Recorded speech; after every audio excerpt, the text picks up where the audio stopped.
இசைப்பிரியர்களுக்கு வணக்கம்.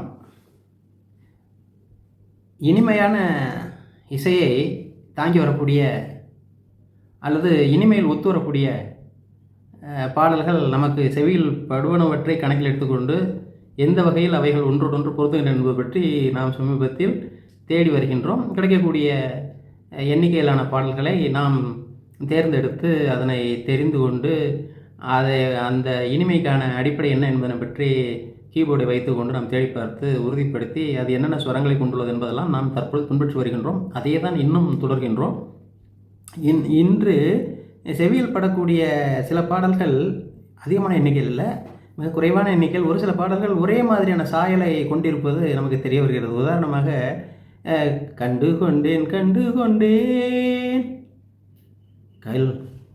கல்வனை கண்டு கொண்டேன், எந்த நெஞ்சில் நீங்காத தென்றல் நீதானா என்ற பாடல். மனம் விரும்புதே உன்னை உன்னை என்ற பாடல். சொன்னாலும் கேட்பதில்லை கன்னி மனது என்ற இந்த மாதிரியான பாடல்கள் தாங்கள் கேட்டு இன்புற்றிருப்பீர்கள். இந்த பாடல்கள் முழுமையாக பாடல்கள் இருக்கும்போது ஒன்று கொண்டு மிக பொருத்தமாக இருப்பது தெரிய வருகிறது. இந்த பாடல்கள் கீபோர்டில் இசைத்து பார்க்கும்போது அது என்னென்ன ஸ்வரங்களை கொண்டதாக ஆக்கப்பட்டுள்ளது என்பதை பார்ப்போம். அதனிலிருந்து இது என்ன வகையான இனிமையை தரக்கூடிய பகுதி என்று நாம் பார்ப்போம். ஆகவே கீபோர்டில் இந்த சொல்லிய 3-4 பாடல்களின் பகுதிகளை இசைத்து பார்ப்போம்.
இந்த இடத்தை பாருங்கள்,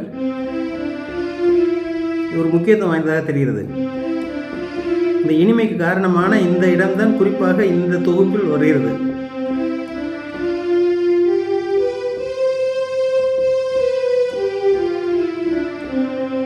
சகரி மபனி சனி பமகரி சகரி மபனி சனி பமகரி இந்த ரீயும் காவும் வக்ரமாகி வருவதை குறித்திருப்பீர்கள்.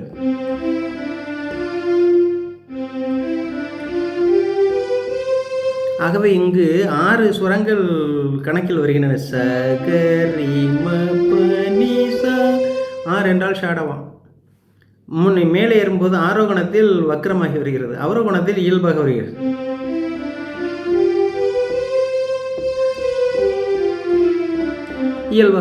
ஆகவே இது ஒரு வக்ர ஷாடவ ராகமாக இதனை குறிக்கின்றார்கள். இதற்கு பெயராக நளினகாந்தி என்று கொடுத்துள்ளார்கள். ஆகவே நளினகாந்தியில் வரக்கூடிய அந்த பாடல்கள் இந்த ஸ்வரங்களை வைத்து ஆக்கப்பட்டிருப்பதை நாம் வாசித்து பார்க்கும்போதே நமக்கு தெரிய வருகிறது.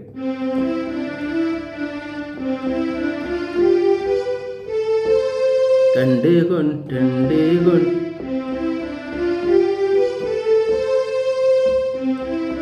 இந்த வக்கரத்தினுடைய விளைவு தெரிகின்றது பாருங்கள்.